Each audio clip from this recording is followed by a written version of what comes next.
Oke, sebelum kita masuk ke materi teks eksplanasi, apa sih yang dinamakan dengan teks eksplanasi? Di mana kamu pernah mendengarnya? Teks eksplanasi merupakan salah satu jenis teks yang dikembangkan berdasarkan kaidah ilmiah. Teks eksplanasi memiliki dua orientasi utama, yaitu menjelaskan tentang mengapa dan juga bagaimana. Teks eksplanasi sangat berkaitan erat dengan peristiwa sosial maupun peristiwa alam.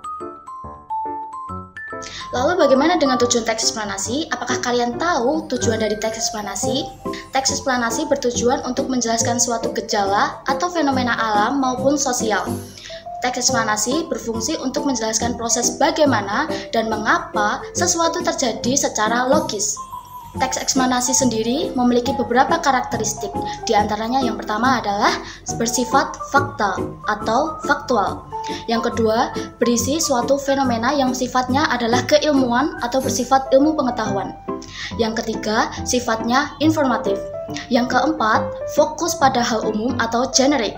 Dan yang kelima, penulisannya menggunakan penanda urutan. Selanjutnya, apakah kalian tahu kaidah kebahasaan dari teks eksplanasi? Kaidah kebahasaan dari teks eksplanasi yang pertama adalah menggunakan kalimat pasif.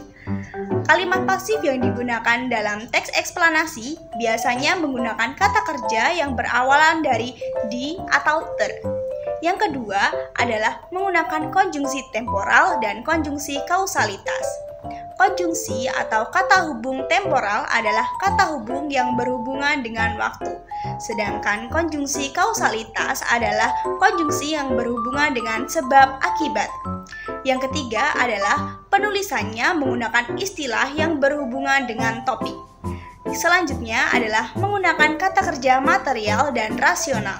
Kata kerja material adalah kata kerja yang menyatakan tindakan yang melibatkan panca indera. Yang terakhir adalah menggunakan kalimat transitif dan kalimat intransitif.